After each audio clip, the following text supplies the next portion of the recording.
Luke Carter had always been a man who carried his burdens quietly.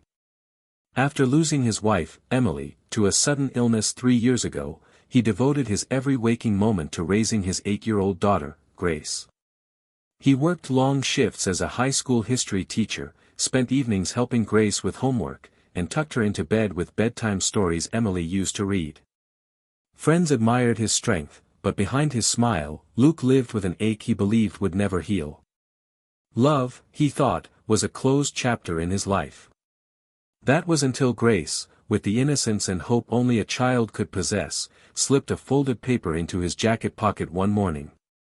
Inside was a simple note written in crayon, "Daddy, please go on a blind date. You deserve to smile again." Luke chuckled at her effort, but deep down, her words pierced his heart. He knew she wanted more than just to see him happy, she wanted someone to love him the way her mother once did. Against his better judgment, Luke allowed his best friend to set him up. He didn't expect much. A casual coffee, polite small talk, and nothing more. Yet, as he walked into the quiet cafe on a golden autumn afternoon, his heart skipped when he noticed a woman in a crimson dress waiting near the window. She radiated confidence, her posture upright, her smile calm but inviting. Then, as she turned to greet him, Luke noticed something that both surprised and unsettled him: she was seated in a wheelchair. Luke hesitated for a moment, unsure if his surprise had shown on his face. The woman extended her hand with poise, her voice warm and steady. "Amy Monroe," she introduced herself, "I hope I didn't keep you waiting." Luke shook her hand, still trying to collect his thoughts. He had expected nerves, maybe even awkward silence, but not this. Amy wasn't at all like the image he'd built in his head. She wasn't fragile or reserved, she was radiant, her eyes alive with intelligence and humor. As the minutes slipped into an hour, Luke found himself captivated. Amy shared stories about her journey, how she became the CEO of a thriving tech company, how she loved to travel, and even how she once got stuck in an airport because she refused to let her wheelchair stop her from exploring the world. Luke laughed harder than he had in years, his guard slowly crumbling. For the first time since Emily's passing, he wasn't thinking about what he'd lost, he was drawn into what he was discovering. Still, doubt tugged at him. Was it wrong to feel this way? Could he open his heart again without betraying Emily's memory? When Amy noticed his silence, she leaned in gently. "Luke, I know what it feels like to live with walls around your heart," she said softly. "But sometimes, the bravest thing we can do is let someone in." Her words struck him deeply, more than she could ever know. Over the next few weeks, Luke and Amy continued to meet. Sometimes at that same cozy cafe, other times at the park where Grace loved to play. At first, Luke worried how his daughter would react. Grace had clung so tightly to the memory of her mother that he feared she might reject the idea of someone new in their lives. But to his astonishment, Grace adored Amy almost instantly. She would pepper her with curious questions about her wheelchair, and Amy answered them with honesty and humor, turning what might have been awkward into lessons of courage and strength. One Saturday afternoon, Amy surprised Grace with a small robot kit, saying, "Every good CEO needs a brilliant young engineer on her team." Grace's eyes lit up as they built the robot together on the kitchen table, laughter filling the room. Luke watched quietly, his heart swelling with emotions he hadn't allowed himself to feel in years: joy, hope, and something dangerously close to love. But late one evening, after Grace had gone to bed, Luke confessed his fears. "I don't know if I can do this, Amy. Part of me feels like I'm betraying Emily. And another part worries that maybe I'm not strong enough to deserve someone like you." Amy reached across the table, her hand steady on his. "Luke, grief doesn't mean your love story ended. It means it changed. You don't betray the past by choosing happiness, you honor it by living fully. And as for being strong enough, sometimes strength is found in letting someone stand by you." Tears welled in Luke's eyes, and for the first time, he didn't fight them.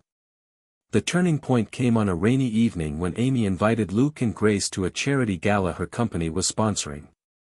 Luke felt out of place in his old suit, but Amy, dazzling in a midnight blue gown, made him feel like he belonged at her side.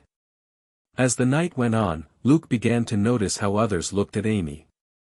Some with admiration, but others with subtle pity, whispering as if her wheelchair defined her more than her achievements. It angered him, but before he could speak, Amy rolled onto the stage to deliver a speech.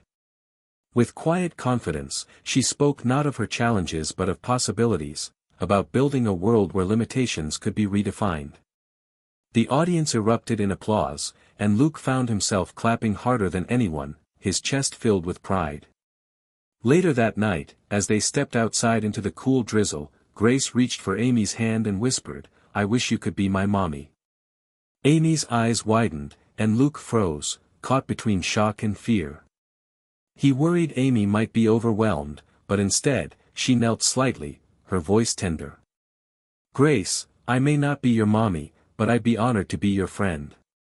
And if your daddy lets me, maybe something even more." Luke's heart clenched at her words. In that moment, he realized Amy wasn't just someone he could love, she was someone who could heal both him and Grace in ways he hadn't thought possible. The weight of grief that had anchored him for years suddenly felt lighter. For the first time, Luke dared to imagine a future where laughter, love, and second chances were possible. That night marked a shift in Luke's heart. He no longer saw Amy as just the remarkable CEO who had stunned him on a blind date, he saw her as the woman who was teaching him and Grace how to live again. Days turned into weeks, and their bond deepened in small, everyday ways: Saturday morning pancakes, late-night phone calls where Luke shared his quiet fears, afternoons where Amy and Grace worked on little science projects together. Yet, despite the growing closeness, Luke's insecurities still lingered. One evening, as they walked by the river, he confessed, "Amy, I worry I'll hold you back. You're this incredible woman, running companies and changing lives, and I'm just a dad trying to make it through each day." Amy smiled, the kind of smile that softened even the harshest doubts. "Luke," she said, her voice steady, "you see yourself as ordinary, but you don't know how extraordinary it is to love the way you do. Your strength isn't in boardrooms or headlines, it's in the way Grace looks at you, the way you never stopped fighting for her. That's the kind of strength I've always admired." Her words melted the walls Luke had built around himself.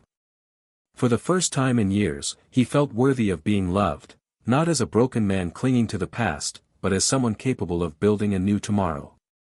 As they stood beneath the glow of the street lamps, Luke reached for Amy's hand, not with hesitation, but with the quiet certainty that he didn't want to face the future without her. Months later, on a crisp spring morning, Luke found himself standing in the backyard, watching Grace chase bubbles Amy had blown into the air. The sight of his daughter's laughter mingling with Amy's smile filled him with a warmth he hadn't felt since before Emily's passing. Life hadn't erased the scars of grief, but it had gifted him something just as powerful: renewal. That evening, as they gathered around the dinner table, Luke cleared his throat, his hands trembling slightly. "Amy," he began, his voice breaking, "you walked into my life when I thought love was over for me. You reminded me that hope can grow in broken places. Grace and I, we don't just want you in our days, we need you in our lives. Will you share them with us?" Silence filled the room, broken only by Grace's gasp of delight. Amy's eyes shimmered with tears as she reached for his hand. "Luke, love isn't about what we've lost, it's about what we choose to build together. And with you and Grace, I've found the family I never knew I was missing." At that moment, Luke knew their journey wasn't about replacing the past but honoring it by embracing the present. They weren't just survivors of heartache, they were creators of something new, something whole. As Grace wrapped her arms around them both, Luke whispered a silent prayer of gratitude.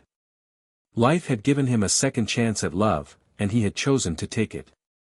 In that simple, sacred moment, Luke realized the truth: sometimes the most stunning surprises are not found in what we expect, but in the courage to open our hearts again.